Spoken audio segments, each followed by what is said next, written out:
Hey everybody, it's Pixel, and today we're going to be making buffalo chicken dip in our crock-pot.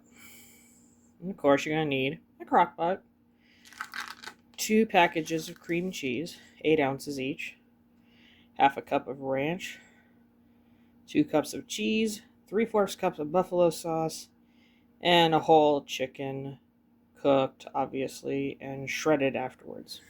And assembling it will be simple. I'm going to add in our chicken, cream cheese. I'll get the other one in a moment. Our cheese, the ranch, and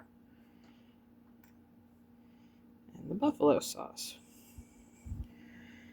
And of course, after we add in that last block of cream cheese, it'll be simple. We will just be covering it and putting it on low for the next 3 hours.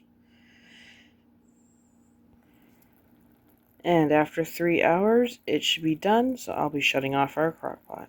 Okay, I put some in a bowl. I've got some Ritz toasted chips I'm going to be trying it with. I also took the liberty of garnishing mine with some blue cheese and green onions like they suggested. Got myself a chip right here with all of it on it. Let's go. Like I say, this is a fun and very flavorful little dip.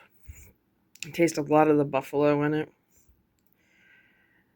The chicken is really smooth. There's not giant chunks of it or anything. I don't know. It's just amazing. I think it might even be good if you mixed it in with some noodles and almost made a buffalo chicken noodle dish.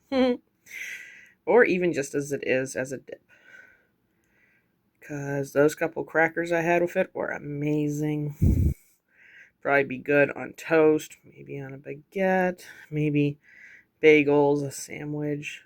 Seems like you can put it on a lot, probably. Anyway, if you have any thoughts about what I did, ideas, liked it, don't like it, you know what to do. Leave me a like, leave me a comment, and I will see you next time.